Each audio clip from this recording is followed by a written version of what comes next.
4월 12일 오늘은 특별히 부활주일로 기념하며 예배하도록 하겠습니다. 각 가정 안에서 부활하신 주님을, 그 기쁨을 우리가 기억하고 그 은혜를 누리며 경건한 마음과 자세로 예배하도록 하겠습니다.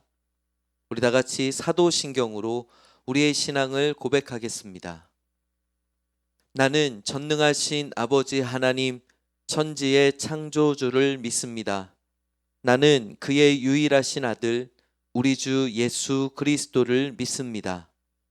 그는 성령으로 잉태되어 동정녀 마리아에게서 나시고 본디오 빌라도에게 고난을 받아 십자가에 못 박혀 죽으시고 장사된 지 사흘 만에 죽은 자 가운데서 다시 살아나셨으며 하늘에 오르시어 전능하신 아버지 하나님 우편에 앉아 계시다가 거기로부터 살아있는 자와 죽은 자를 심판하러 오십니다.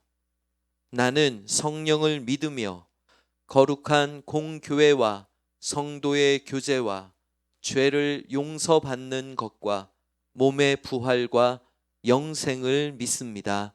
아멘.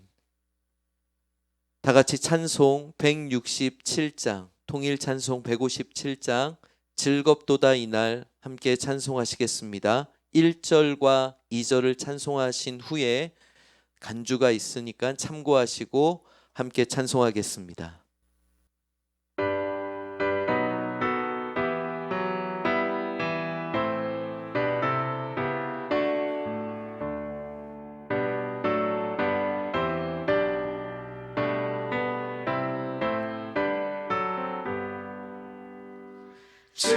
즐겁도다 이날 세세에 할 날 사망 권세 깨고 하늘이 열려 죽은 자가 다시 살아나와서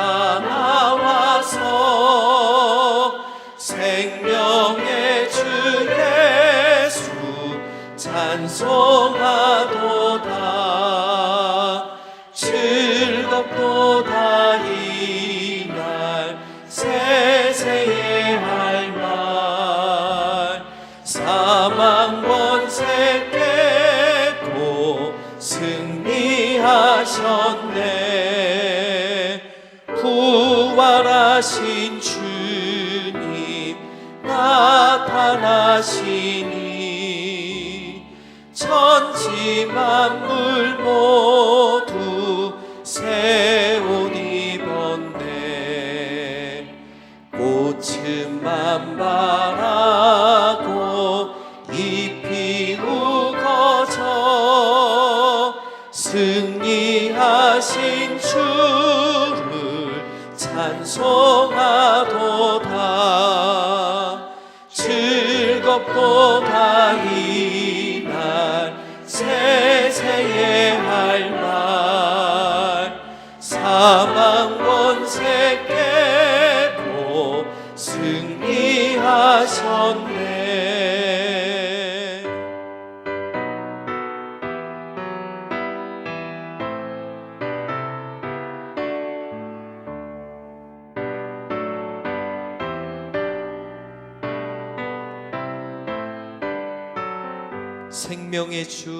생명의 주 예수 죽음 이기고 무덤 문을 열고 살아나셨네. 주의 말씀대로 이루어져서 사흘 만에 다시 살아나셨네. 즐겁도다 이날 세세에 할 날 사망 권세 깨고 승리하셨네.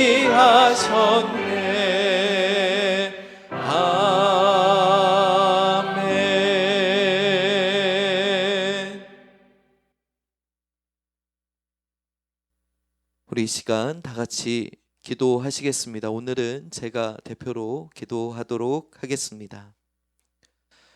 사랑과 은혜가 충만하신 아버지 하나님, 우리의 죄를 용서하시기 위하여 십자가를 지시고 죽음 그 사망의 권세를 깨시고 부활하신 주님을 찬양합니다.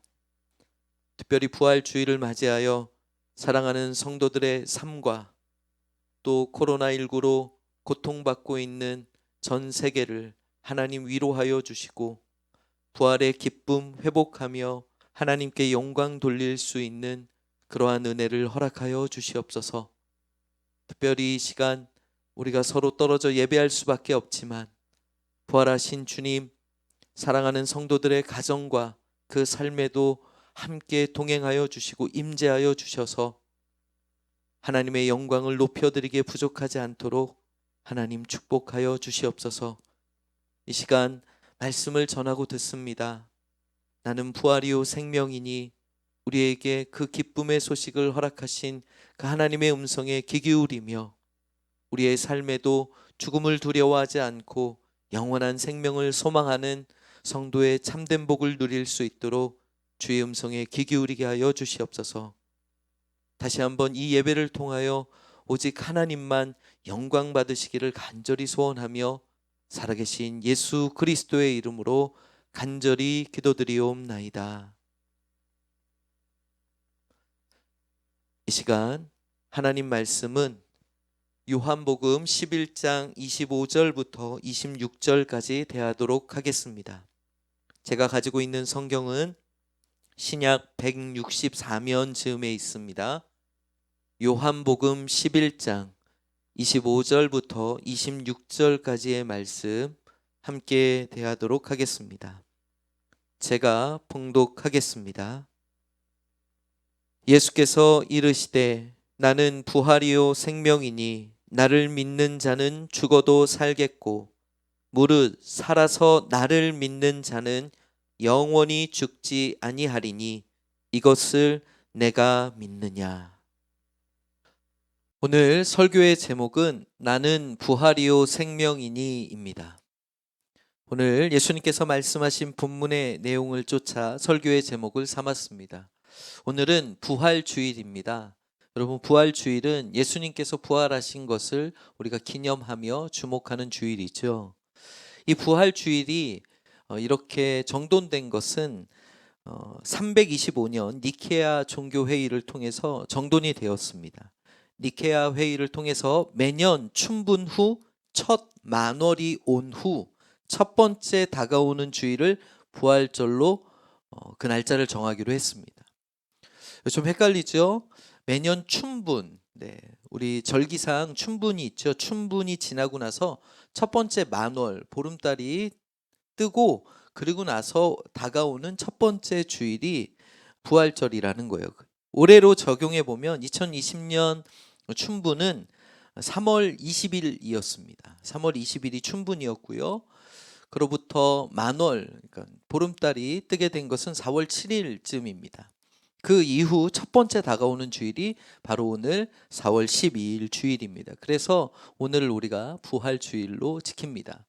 매해마다 부활주일이 날짜가 바뀌는 것에 대해서 여러분 조금 의아하셨다면 좀 이 내용으로 정돈할 수 있겠고요. 이것은 부활주일을 우리가 주목하는데 중요한 건 아닙니다. 여러분, 초대교회는요, 초대교회 성도들은 주일을 예수님의 부활을 기념하며 기뻐하고 그래서 성찬을 행하면서 예배하는 그 주일 자체를 부활의 의미로 두는 그런 신앙생활을 했습니다. 특별히 어떤 날을 정해서 부활 주일이라는 부활 절기를 지키지 않았습니다. 이것은요 2세기경부터 교회 가운데서 행해지는 어떤 그런 문화 전통이 되었는데 2세기경부터 교회는요 예수님의 고난과 죽음과 부활을 기념하는 절기를 1년에 한 번씩 하면서 그것을 전통으로 삼았습니다. 중세까지 이어지면서 교회 가운데에는 참 수많은 절기들이 행해졌다고 합니다. 여러 가지 의미의 축제일들이 행해졌대요. 뭐 마리아가 탄생한 날이라든지 뭐 등등 여러 가지로 성경이 우리에게 주목하게 하시는 날 외에도 축제일을 만들어서 시행했다고 합니다. 종교 개혁가들은 이것들이 참 너무나 잘못된 신앙으로 연결된다는 것을 알고 종교 개혁가들은 이 모든 연례 행사를 폐지합니다. 교회 가운데서 축제일들을 폐지했습니다. 오직 주일 하나면 충분하다라는 것이 종교 개혁가들의 올바른 신앙의 정신이었습니다. 단지 성탄절과 부활절 그리고 성령 강림절을 주목하면서 그에 관한 설교를 하는 것은 좋게 여겼습니다. 절기를 꼭 지켜야 된다는 것이 아니라 그와 관련된 설교를 하는 그러한 것을 의미 있게 좋게 여긴 것입니다. 보통의 주일보다 어떤 절기가 더 특별하지 않습니다. 우리가 살고 있는 지금 이 시대에도 우리가 어떤 절기, 성탄절, 부활절, 우리 세움교회도 그렇게 주목하고 있는데 이 절기 예배를 제가 좀 주저했었어요. 사실 이런 의미에서. 그런데 이런 절기를 특별한 의미를 두려고 우리가 설교에 집중하는 것이 아니라, 그러니까 하나님 말씀을 통해서 성탄과 부활 그리고 성령 강림이 어떠한 의미를 갖는 것인지 우리가 주목하지 않고 어떤 행사로 그 절기를 기념하려고 하는 것은 바람직하지 못한 신앙생활입니다. 말씀이면 충분하고요. 말씀을 통해서 우리에게 교훈하시는 예수 그리스도의 오심과 그 예수 그리스도의 부활하심과 성령 하나님의 강림하심에 대해서 우리가 주목하는 것이 중요하지, 어떤 행사를 화려하게 함으로 그 절기를 돋보이게 하려는 것은 여러분 자칫 우리의 신앙이 본질에서 벗어나게 되는 어리석음일 수 있습니다. 여러분, 오늘은 부활 주일입니다. 특별한 행사를 하지는 않지만 부활의 의미를 우리가 자세히 살피는 것이 우리에게 유익할 것입니다. 여러분, 부활의 사전적인 의미를 살펴보겠습니다. 부활은요, 우리가 알다시피 많은 분들이 이해하시겠지만 죽었다가 다시 되살아남이라는 사전적인 의미를 가지고 있습니다. 다른 말로는 소생이라는 표현이 가능하겠죠. 여러분, 우리가 오늘 본문 요한복음 11장에 어떠한 사건이 있었습니까? 나사로가 죽게 된 사건이었죠. 나사로가 살아나는 그러한 우리가 사건도 오늘 요한복음 11장에서 확인할 수 있는데요. 그렇다면 나사로는 부활한 것일까요? 이 사전적인 의미로 보면 나사로는 부활한 것이 맞죠. 죽었다가 다시 되살아났기 때문입니다. 그런데 여러분, 과연 나사로가 부활했다라고 우리가 여기는 게 맞을까 싶습니다. 왜냐하면 오늘 본문에서 예수님께서 말씀하시기로 나를 믿는 자는 죽어도 살겠고 무릇 살아서 나를 믿는 자는 영원히 죽지 않는다라고 말씀하셨기 때문에 이 앞에 첫 번째 조건은 충족되는 것 같아요. 나를 믿는 자는 죽어도 산다. 나사로가 죽었는데 살았으니까 부활했네요. 그런데 성경 어디에도 나사로가 영원히 죽지 않고 살았다라는 기록은 없습니다. 그러니까 우리가 가지고 있는 이해는 부활을 죽었다가 살아나는 정도로 이해한다면 우리의 이해도 성경이 우리에게 증언하지 않고 있는, 즉 우리도 오해하고 있는, 부활에 대해서 오해하고 있는 부분이 있을 수 있겠다 여겨집니다. 오늘 하나님께서 우리에게 교훈하시는 부활의 의미를 좀 자세히 살펴봅시다. 그것이 얼마나 우리의 신앙에 유익한지 소원하는 마음으로 하나님 말씀을 주목했으면 좋겠습니다. 먼저 성경이 교훈하는 부활 어떠한 의미인지 우리가 고린도전서 15장을 통해서 좀 몇몇 살펴보도록 하겠습니다. 부활은요, 죽어도 사는 것이고 영원히 죽지 않는 것입니다. 우리의 육신은 죽지만 예수님께서 재림하시는 날 우리는 부활합니다. 고린도전서 15장 42절 말씀 44절까지 보겠습니다. 죽은 자의 부활도 그와 같으니 썩을 것으로 심고 썩지 아니할 것으로 다시 살아나며 욕된 것으로 심고 영광스러운 것으로 다시 살아나며 약한 것으로 심고 강한 것으로 다시 살아나며 육의 몸으로 심고 신령한 몸으로 다시 살아나나니 육의 몸이 있은즉 또 영의 몸도 있느니라. 이렇게 기록되어 있습니다. 우리가 이 세상에 살다가 죽을 때 우리의 몸이 썩는 몸, 욕된 몸, 약한 몸이라고 기록되어 있습니다. 그 우리의 몸은 죽었다가 다시 살아날 때는 썩지 않는 몸, 영광스러운 몸, 신령한 몸으로 부활한다고 우리에게 교훈하십니다. 여러분, 우리는 부활할 때요, 이 몸의 육신의 부활이 있어요. 그런데요, 그 몸은요 지금과 같지 않아요. 신령한 몸으로, 영광스러운 몸으로, 썩지 않는 몸으로 그렇게 우리는 부활하게 됩니다. 고린도전서 15장 51절에서 53절 말씀에 보면, 보라, 내가 너희에게 비밀을 말하노니 우리가 다 잠잘 것이 아니요 마지막 나팔에 순식간에 홀연히 다 변화되리니, 나팔 소리가 나매 죽은 자들이 썩지 아니할 것으로 다시 살아나고 우리도 변화되리라. 이 썩을 것이 반드시 썩지 아니할 것을 입겠고 이 죽을 것이 죽지 아니함을 입으리로다 라고 말씀하십니다. 우리가 이 세상에서 살다가 죽게 되면, 그렇게 죽게 되었다가 다시 부활할 때 우리의 모습은 지금의 모습 그대로 부활하는 것이 아니라 아름다운 모습으로 부활한다라는 것이죠. 매장을 했든 화장을 했든 수장을 했든 다 부활을 합니다. 천사보다 아름다운 모습으로 부활합니다. 완전한 몸, 썩지 않는 몸, 병들지 않고 늙지 않고 영생하는 몸으로 우리는 부활하게 될 것입니다. 그리고 영원히 주님과 함께 살게 되는 것이죠. 이것이 우리가 이해해야 될 부활입니다. 성경은 썩지 않을 몸으로 부활하는 것을 우리에게 교훈하고 있습니다. 그것은 신령한 몸이고요, 영원히 주님과 함께 거하는 그것이 부활입니다. 우리가 나사로의 부활을 다시 한번 좀 정돈할 필요가 있어요. 나사로가 부활했다라기보단 나사로가 소생했다, 다시 살아났다. 오히려 우리 주님은 오늘 본문을 통해서 주님께서 말씀하시는 부활의 의미가 무엇인지를 우리에게 설명하고 계십니다. 단순히 죽었던 자가 살아나는 것이 아니라 주님께서 설명하시고 우리에게 교훈하시고자 하는 그 부활의 의미가 무엇인지를 우리가 주목할 때, 저와 여러분도 죽음의 고통, 공포 이런 것에서 모면하는 정도의 부활신앙이 아니라 영원히 주님과 함께 사는 그 참된 소망을 꿈꾸는 부활신앙으로 저와 여러분도 그렇게 이어져 나아갈 수 있을 것입니다. 우리 주께서 말씀하시는 내용을 주목하지요. 오늘 본문 다시 한번 봅시다. 나는 부활이요 생명이니 나를 믿는 자는 죽어도 살겠고 무릇 살아서 나를 믿는 자는 영원히 죽지 아니하리니 내가 이것을 믿느냐. 여러분, 이 말은 단순히 나사로의 죽음을 애도하는 그러한 말씀이 아닙니다. 오늘날 무덤에 누워 있거나 혹은 흙으로 돌아간 무수한 인생들에게 말씀하시는 주님의 선언입니다. 오늘 말씀을 두 부분으로 나누어서 생각해 보려고 합니다. 첫 번째는 나는 부활이요 생명이니 25절 말씀입니다. 여러분, 이것은 우리가 좀 오해하면 안 될 것 같은데, 단순히 너희는 죽을 수밖에 없지만 나는 부활이 있어, 나는 생명이 있어 라고 우리 예수님께서 자신의 부활 능력을 자랑하는 것이 아닙니다. 나는 부활이요 생명이니, 나는 부활이다, 나는 생명이야 라고, 나는 그렇다 라는 자기 자랑, 우리 주님의 그러한 고백이 아닙니다.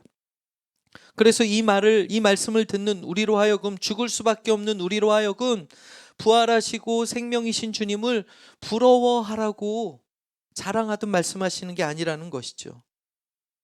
우리로 하여금 주님에게 좀 더 잘 보여서 나도 죽지 않게 해주세요 라고 부탁하라는 정도로 우리에게 교훈하시는 말씀이 아닙니다. 여러분, 우리 주님이 부활이고 생명이라는 말씀, 이것을 오해한 대표적인 사람이 마르다예요. 마르다는 그런 식으로 예수님을 여겼던 것 같습니다. 예수님이 계셨더라면 오라비 나사로가 죽지 않았을 것으로 생각하지 않았습니까? 여러분, 죽음의 문제를 해결하는 수단 정도로 예수님에게 있는 그 부활, 그러니까 소생, 우리가 이제 부활이라기보단 제가 이제 소생이라는 표현을 쓸게요. 오라비가 다시 살아나는 그 소생을 바라는 마음으로 그렇게 예수님을 기다렸던 마르다의 모습을 우리가 볼 수 있습니다. 주님을 수단과 방법으로 여기지 마십시오. 여러분, 이번에 죽을 병에 걸렸던 나사로가 주님이 계심으로 그 소생시키시는 그 주님의 그 능력을 마르다가 간절히 구해서 나사로가 그 은혜를 입고 다시 되살아났다 칩시다. 주님이 계셔서 정말 죽을 병이었는데 정말 의식조차 잃을 지경이었는데 주님이 계셔서 그 병을 고쳐주셨다고 칠게요. 그 죽음의 문제를 해결해 주셨다고 칠게요. 심지어 죽었는데 주님이 살려주셨다고 칠게요. 그러면 다음에 또 나사로가 죽을 병에 걸리면 그때는 어떻게 해야 할까요? 주님이 곁에 계시는 동안은 그렇다 쳐도 우리 주님이 승천하시고 하나님 보좌 우편에 계시면 어떻게 해야 됩니까? 주님이 계시지 않아요. 한 이틀 더 머물다 오실 정도가 아니라 이제는 떠나가셨어요. 주님이 없으면 방법이 없습니까? 그땐 다른 수단과 방법을 찾아야만 하는 것일까요? 어디 용한 사람 없나? 어디 능력 있는 주의 종 없나? 하며 찾아다니시겠습니까? 여러분, 어리석게도 은사가 뛰어난 사람을 주목하는 요즘의 신앙, 어리석은 신앙도 이와 같습니다. 주님을, 신앙을 우리의 문제를 해결하는 수단과 방법 정도로 여기는 그러한 어리석음 가운데 있는 모습이 지금 마르다에게서도 발견되는, 주님의 부활 그 자체이신, 생명 그 자체이신 주님을 바라보는 것이 아니라 나에게 없는, 주님에게는 있는 어떤 그 수단, 어떤 그 방법, 어떤 그 효력 정도로 우리가 주님의 부활, 주님의 생명을 이해하는 경우들이 있다라는 거예요. 우리 주님은 내가 부활을 주며 생명을 주리라 라고 말씀하지 않고 계십니다. 내가 부활이고 내가 생명이다 라고 말씀하세요. 예수님은 부활을 주시는 분이기 전에 부활 능력 자체이시고 생명을 주시는 분이기 전에 생명 자체이십니다. 나에겐 없고 주님께 있는 그것을 좀 우리가 바라는 정도로 신앙생활을 하시면 안 돼요. 예수님께서 지금 나는 부활이요 생명이니라고 말씀하시는 것은 우리에게 단순히 바라는 신앙 정도가 아니라 그 주님 자체를 소유하라라는 거예요. 여러분, 나는 부활이요 생명이다. 지금 오빠의 죽음을 맞이한 마르다에게 있어서 우리 오빠는 죽었는데 그 부활의 그 생명이 우리 오빠에게도 좀 있으면 좋겠는데 정도로, 어떤 우리의 문제의 수단과 방법 정도로 예수님의 부활과 생명을 집중하지 마시고 우리 주님 자체가 부활이고 생명이니까 그 주님을 내가 소유해야겠다, 내 안에 모셔야겠다 라는 그 주님 존재 자체에 대한 집중이 저와 여러분에게 있어야 할 것입니다. 여러분, 이 지금 내용은 그 다음 절로 우리에게 이어지면서 교훈이 됩니다. 둘째, 우리가 주목해야 될 오늘 말씀에서 나를 믿는 자는 죽어도 살겠고 무릇 살아서 나를 믿는 자는 영원히 죽지 아니하리니 라고 말씀하십니다. 제가 앞에서 나는 부활이요 생명이니 라고 말씀하신 그 주님의 그 고백, 나는 이렇다라는 그 고백이 지금 이제 우리에게 적용되는 이 내용으로 이어지고 있습니다. 그러니까 제가 앞에서 그렇게 강조한 거예요. 주님께는 있고 나에게는 없는 그 부활과 생명의 의미가 아니라 그 주님 자체가 부활이고 생명인데 그 주님을 믿는 자에게는, 내 안에 그 주님을 모신 자에게는 나에게도 그 죽음과 이 세상에서의 한계가 벗어지는 그러한 복음이 우리 가운데 적용이 되고 우리의 신앙의 고백이 된다라는 것입니다. 이 말은 나를 믿는 자는 죽어도 살겠고 무릇 살아서 나를 믿는 자는 영원히 죽지 않는다라는 이 말은 우리가 육체적으로는 죽을지라도 다시 살아난다는 뜻이고, 동시에 육체적으로 살아있는 이 세상에서 예수를 믿는 자는 영원히 죽지 않는다라는 뜻입니다. 여러분, 이 말씀을 조금 더 우리가 잘 이해하려면 죽음이 무엇을 의미하는지를 곰곰이 생각해 보는 것이 중요합니다. 성경은 죽음을 소멸로 보지 않습니다. 죽음을 다만 나뉘므로 봅니다. 나뉘어지는 것으로 성경은 봅니다. 여러분, 육체적 죽음을 생각해 봅시다. 우리의 육체가 영혼과 나뉘어지는 것이죠. 잠시 나뉘어지는 거예요. 영혼의 죽음은 어떨까요? 우리의 영혼이 하나님과 나뉘어지는 것을 의미합니다. 우리의 육체는 종말에 주님 다시 오실 때 영혼과 재결합합니다. 예수를 믿는 사람이든 믿지 않는 사람이든 육체적으로 본다면 이 나뉘어진 것이 다 같이 재결합합니다. 그것이 부활이죠. 부활. 육체의 부활이죠. 영원히 병들지 않고 죽지 않고 썩지 않는 몸으로 부활합니다. 그리고 영혼과 재결합합니다. 그런 의미에서 본다면 모든 인생들은 영생하는 존재가 됩니다. 그런데 문제는 그 부활 이후에 있습니다. 거기서부터 믿는 자와 믿지 않는 자의 상황이 달라집니다.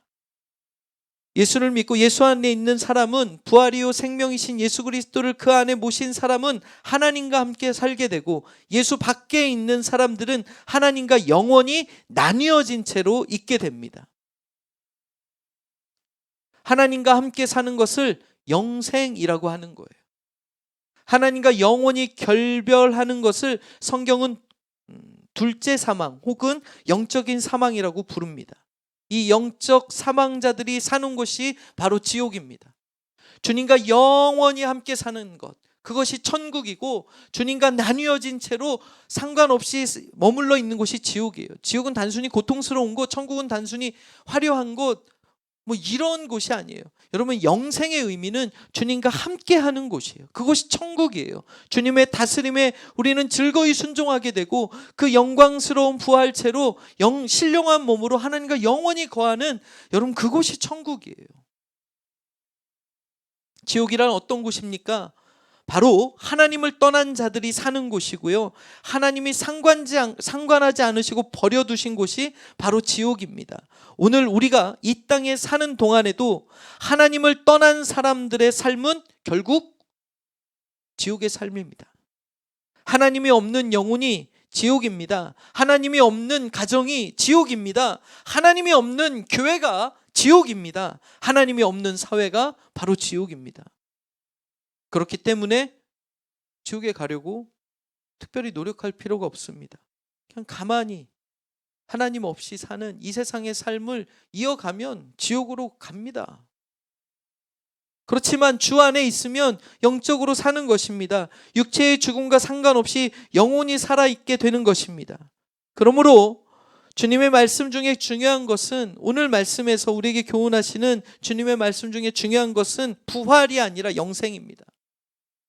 단순히 이 육체적인 죽음이 해결되는 이 소생을 의미하는 듯한 이 부활이 중요한 것이 아니라, 그 부활 이후의 영생의 의미를 우리가 주목해야 되는 겁니다. 우리는 믿든지 믿지 않든지 육체적으로는 다 부활합니다. 문제는 그 부활 이후에 우리가 어떻게 사느냐 하는 데 있습니다. 몸은 부활했지만 그 몸과 영혼이 지옥에 떨어진다면 우리의 부활은 오히려 불행이 될 것입니다. 여러분, 이 세상에서의 이 물리적인 이 죽음의 문제 해결하는 것에 우리의 신앙이 온통 몰두하지 않으셨으면 좋겠어요. 여러분, 죽음, 이 세상에서의 우리가 호흡이 끊기고 우리가 코마 상태에 머무르다가 이제 의식을 차리지 못하고 영원한 죽음에 육체가 소멸되는 이 죽음에 여러분, 우리가 너무 머물러 있지 않았으면 좋겠어요. 그게 다가 아니에요. 더 중요한 것은 우리는 사실 부활하게 돼요. 이 세상의 죽음이 해결이 돼요. 주님 오시면. 더 중요한 것은 그 이후의 영생의 삶에 대한 부분이라는 것입니다. 부활 이후에 우리가 어떻게 사느냐가 중요한 것입니다. 몸은 부활했지만 그 몸과 영혼이 지옥에 떨어지면 그것이 불행 아니겠습니까? 우리의 몸이 부활해서 몸과 영혼이 하나님 품에 영원히 살게 된다면 그 부활은 행복할 것입니다. 여러분, 그래서 우리에게 적용합시다. 우리는 살아서 예수를 믿어야 합니다. 본문에는 오늘 말씀 볼까요? 26절, 무릇 살아서 나를 믿는 자는. 여기 본문에서 살아서라는 말과 믿는이라는 말이 하나의 정관사에 붙어 있습니다. 연결이 돼, 상관이 있는 거예요. 살아서 믿는, 이 의미는 따로 떨어지거나 분리될 수 있는 게 아니라 하나의 정관산에 붙어 있는 거예요. 신앙이란 이 삶과 믿음의 결합인 것입니다. 살아서 믿는 자가 되시길 바랍니다. 살아서 믿는 자는 믿는 순간부터 그것이 삶이 되는 그 과정을 통하여 그 영혼이 하나님 품에 영원히 살게 되는 그 영생을 맛보게 되는 것입니다. 육체가 죽을지라도 그 영혼은 늘 하나님과 함께 사는 것이죠. 그러니 죽어도 사는 것이고 조만간 육체가 부활할 때에는 영혼과 육체가 하나님 품 안에서 영원히 살게 될 것을 우리가 소망할 수 있기를 바랍니다. 여러분, 결론을 맺겠습니다. 우리가 잠시 머무는 이 세상 가운데 죽음의 공포 그 한계에 머물러 있지 마시고 부활이시고 생명이신 주님, 사망 권세를 이기신 주님을 믿음으로 우리가 영원히 주님과 함께 거하는 저 천국을 소망하면서 우리가 살아갈 수 있는 그런 저와 여러분 되셨으면 좋겠습니다. 여러분, 어려움이 찾아올 때가 있을 거예요. 정말 죽을 것처럼 괴롭고 힘들 때가 있을 겁니다. 여러분, 그러나 우리는 영원히 주님과 사는 것을 소망하는 자들입니다. 이 세상에서의 삶에 그 고통에 당황하지 않고 믿음으로 주님을 바라보며 승리할 수 있는 우리 모두가 되시기를 주님의 이름으로 간절히 축원합니다. 기도하겠습니다. 사랑과 은혜가 충만하신 아버지 하나님, 사망 권세 이기시고 부활하신 주님을 찬양합니다. 나는 부활이요 생명이니, 하나님 주께서 그 모든 권세를 이기시고 그 사망에 머물러 있지 않으시고 승리하신 주님, 그 놀라우신 은혜를 우리가 기억하며 특별히 우리의 삶과 신앙 안에서도 예수 그리스도를 믿음으로 저 천국의 영원한 소망을 꿈꿀 수 있는 부활의 참된 신앙을 소유한 자들로 살아가게 하여 주시옵소서. 예수님의 이름으로 기도합니다. 부활하신 그 주님을 우리가 이 시간 주 하나님 독생자 예수 이 찬양으로 높여드리며 하나님께 영광을 올려드리도록 하겠습니다.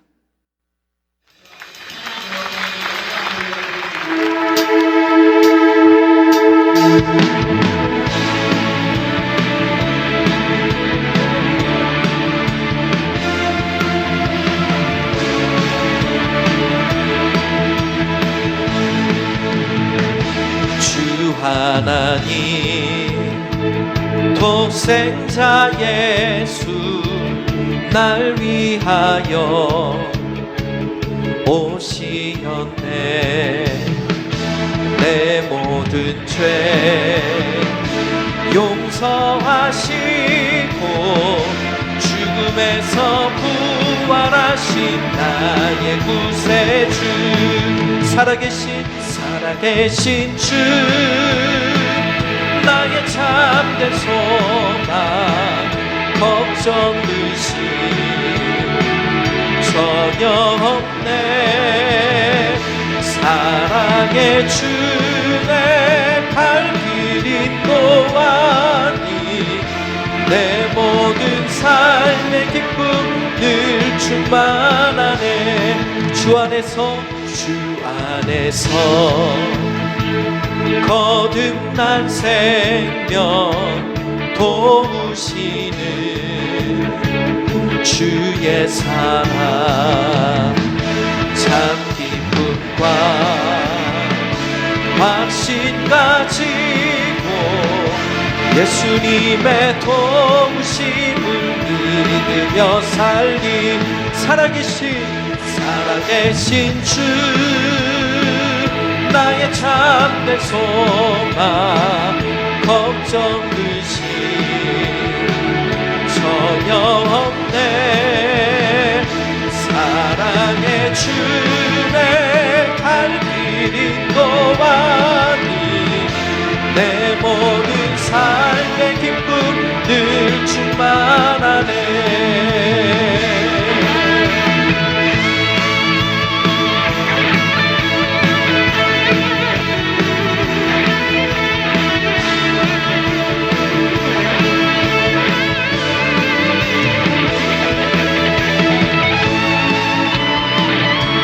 부활하신 주님, 우리와 늘 함께 하십니다. 주님 앞에 설 그날을 기대하며 그 부활의 기쁨을 찬양하겠습니다. 그 언젠가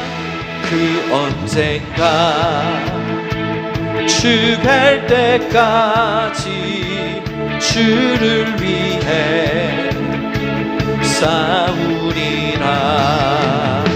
승리의 길 멀고 엄해도 주 주님께서 나의 앞길 지켜주시리. 살아계신 주 나의 참된 소망 걱정 근심 전혀 없네. 사랑의 주내 갈 길 인도하니 내 모든 삶의 기쁨 늘 충만하네. 살아계신 주 나의 참된 소망 걱정 근심 전혀 없네. 사랑의 주내 갈 길 인도하니 내 모든 삶의 기쁨 늘 충만하네. 살아계신 주 나의 참된 소망 걱정 근심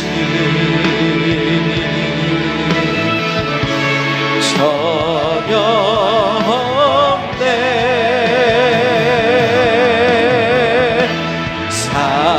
사랑의 주내 갈 길 인도하니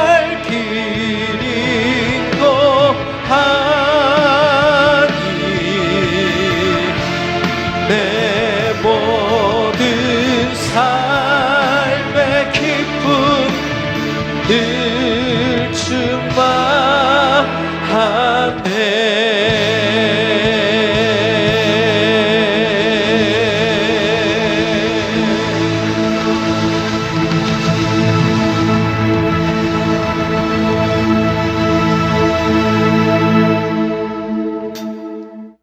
몇 가지 광고의 내용을 전달하도록 하겠습니다. 첫 번째, 오늘은 부활 주일입니다. 부활하신 주님 그 은혜를 기억하고 우리가 또 우리의 삶 가운데 그 부활의 기쁨을 누릴 수 있는 세움교회 모든 성도들 되시길 바랍니다. 두 번째 내용, 저희가 지금 한동안 온라인 예배로 예배하고 있는데 교회에서는 또 1부와 2부로 지금 예배의 시간을 운영하도록 하겠습니다.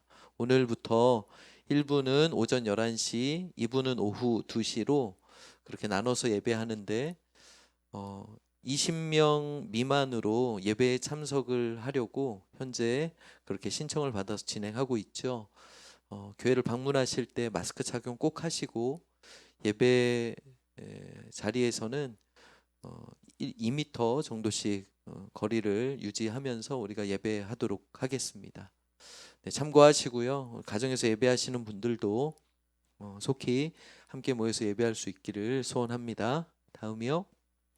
세 번째, 유초등부 유치부 온라인 예배는 당분간 좀 계속해서 좀 진행하도록 하겠습니다. 오후 1시 30분에 각 가정에서 마찬가지로 유초등부 유치부 온라인 예배가 진행됩니다. 부모님들 협조해 주시고요. 우리 아이들 예배에 집중할 수 있도록 도와주시기 바랍니다. 다음, 더불어서 우리 아이들 초등학생, 중학생들, 고등학교까지 온라인 개학 기간이 이번 주에 적용이 됩니다. 우리 교회 초등학교 1, 2, 3학년 다음 주부터이지만 4, 5, 6학년 4월 16일부터 온라인 개학 하니까 우리 잘 가정 안에서 잘 가이드해 주시고 중학교 1학년들도 16일부터 온라인 개학합니다. 우리 아이들 낯선 경험일 텐데 잘 적응할 수 있도록 기도해 주시고요. 우리 부모님들 그렇게 좀 잘 살펴주시기 바랍니다. 다음이요. 네 번째인데 출애굽기 성경 퀴즈 40일의 프로젝트로 영상 올리고 있죠. 성도님들 하루하루 월요일부터 금요일까지 하루 한 장씩 하나님 말씀 성경 퀴즈 대회 때문이기도 하지만 무엇보다 하나님 말씀을 가까이 할 수 있는 그런 은혜가 있기를 바랍니다. 다음이요. 4월 15일 21대 국회의원 선거가 있습니다. 여러분 꼭 투표하시기 바랍니다. 코로나 바이러스 때문에 많은 사람들이 함께 접촉해야 되는 그 장소가 좀 우리가 조심스럽긴 하지만 잘 또 정부에서 또 준비하고 진행하고 있기 때문에 우리가 신중하게 기도하시고 우리의 소중한 한 표를 행사하셨으면 좋겠습니다. 무관심한 것은 바람직하지 않은 것 같아요. 꼭 투표하시고 남은 기간 우리 지역에 또 어떤 후보들이 있는지 살펴보는 그러한 지혜도 은혜도 누리셨으면 좋겠습니다. 다음입니다. 마지막으로 유은혜 청년이 이직했습니다. 사실 이미 좀 됐어요. 이미 좀 돼서 좀 뒤늦게 소식을 전하는데 한승 영어 학원이라고 평촌에 위치하고 있고요. 지금 그곳에서 영어 강사로 우리 학생들 가르치는 일을 하게 되었습니다. 요즘 코로나 바이러스로 아직 여러 가지로 이제 변화되는 과정 가운데 또 은혜 청년 적응해야 될 텐데 기도해 주시기 바라고, 더 좋은 조건들 또 환경들 속에서 일을 하게 된 것 같습니다. 여러분 많이 축하해 주시고 격려해 주시기 바랍니다. 시간 기도하고 축도함으로 예배를 마치도록 하겠습니다. 나는 부활이요 생명이니 나를 믿는 자는 죽어도 살겠고 무릇 살아서 나를 믿는 자는 영원히 죽지 아니하리니 이것을 내가 믿느냐. 우리 주님, 사랑하는 성도들의 삶 가운데 그 죽음의 고통, 그 절망 가운데 공포 가운데 있는 자들을 위로하여 주시고 친히 찾아주셔서 부활과 생명이신 주님을 모시고 이 세상 살면서도 죽음의 공포 가운데 그 한계 가운데 머물지 않고 영원히 주님과 함께 거하는 그 참 소망을 소원하는 누리는 성도들로 살아가며 승리하게 하여 주시옵소서.